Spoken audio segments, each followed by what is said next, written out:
chakras, the very word is so esoteric and Eastern and mystical and magical that it attracts people who are practicing yoga to like ants to honey. And then they get so embroiled in the honey that it gets very difficult to escape from it. So we must remember that in yoga sadhana, everything is a tool that has to be used and then discarded when the realization has been arrived at after using the tool. Now, if you look at the word chakras, if you look into Sanatan way of life and Sanatan philosophy, you'll find mention of chakras in the Rig Veda, in the Upanishads, of course, in Kashmir Shaivism and Tantra, in the Buddhist philosophies. The fact is that sometimes it's hidden and the seeker has to unlock the information through practice.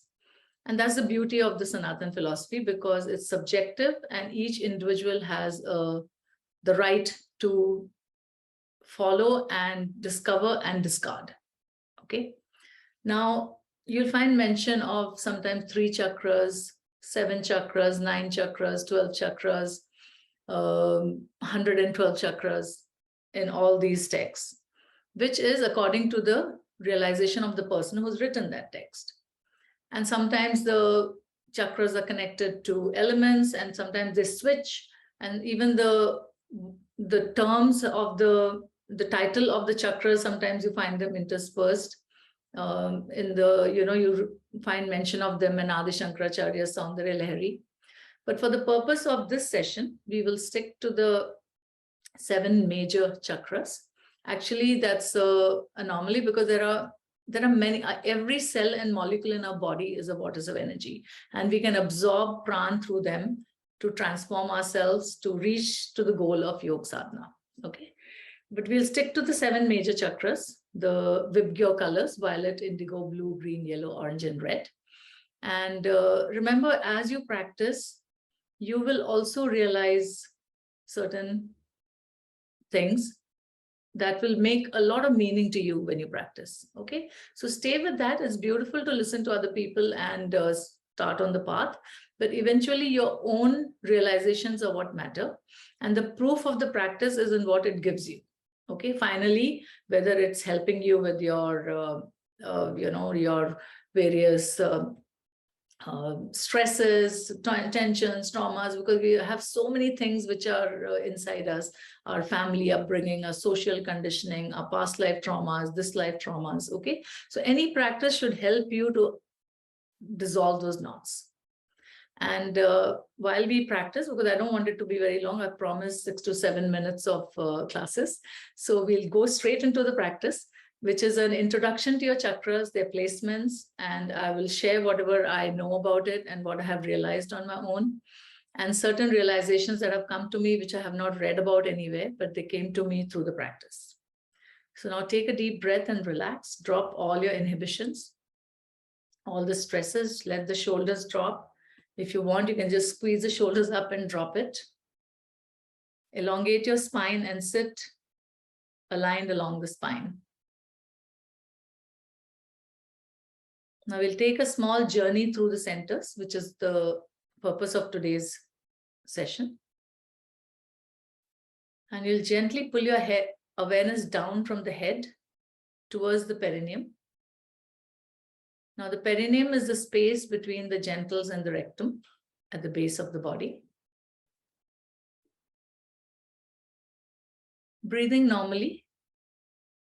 Don't make too much of an effort. Be simple. You come to the point in the perineum, and here is the first center called the Muladhar Chakra, and visualized as a 4-petaled red lotus.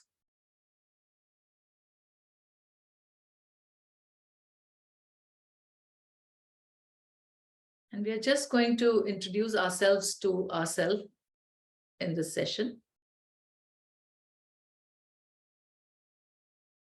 And don't worry if the color is not red, if you cannot see the 4 petals. Keep your awareness in this area of your body. And remember, the chakras are sometimes to the left, to the right, a little above or a little below. Keep your awareness in the space where you feel the center. And with the constant practice of yoga sadhana, they will align themselves. Now, from the Muladhar center, you will slowly raise your awareness and come to the tailbone. Just behind the pubic bone is the second center called the Swadeshtan Chakra. And this is symbolized as a 6-petaled orange lotus. Once again, breathe gently. We will over the next few videos, go deeper into the practice. The orange Swadhisthana center behind the pubic bone, placed on the tailbone. So the physical area is a general indication. Of course, the chakras are not on the physical body.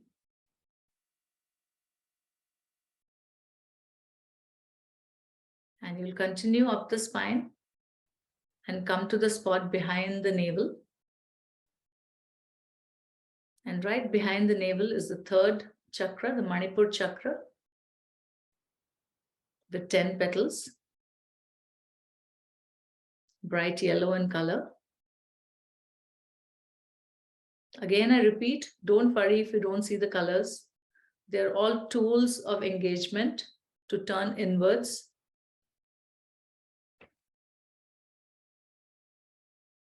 The pran manifests as color, as vibration, as sound. And it's beautiful because everything is directed at realizing the divine nature of yourself.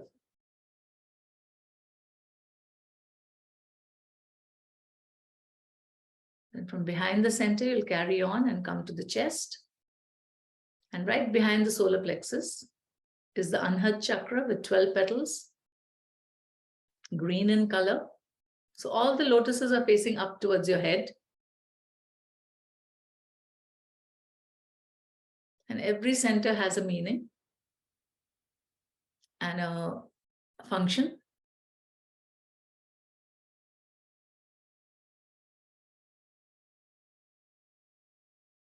And from the chest, carry on up towards the throat. And at the base of the throat, at the nape of the neck, at the back is the bright blue Vishuddhi Chakra with 16 petals.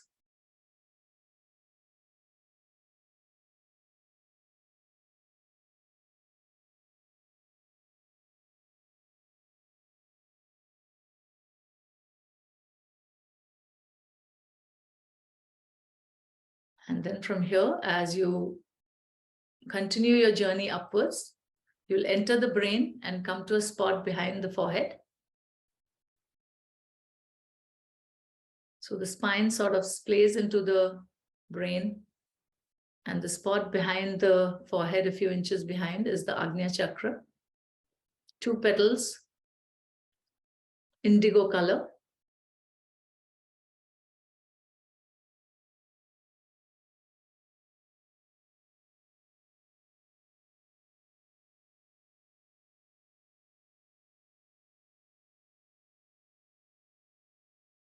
And then when you raise your awareness even higher, you come to the top of the head, to the 1,000-petal lotus, violet in color. So it's the 1,000-petal lotus is to communicate to you the nature of infinity of the center. So the 1,000-petal lotus, each petal of it has a 1,000-petal lotus in it. And every petal of that 1,000-petal lotus has another 1,000-petal lotus. There's a vast, immense space of stillness here.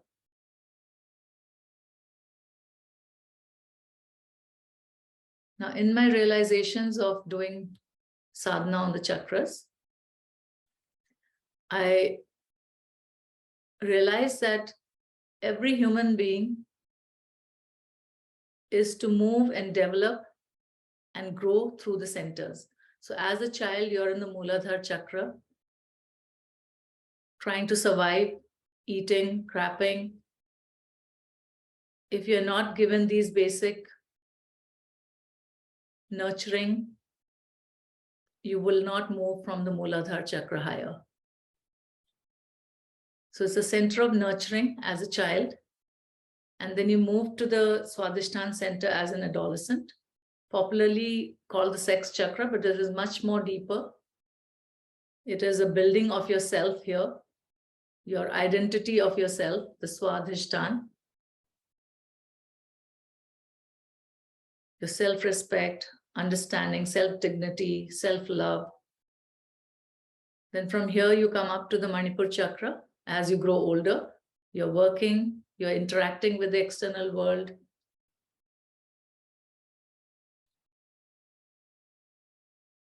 It is a center of management.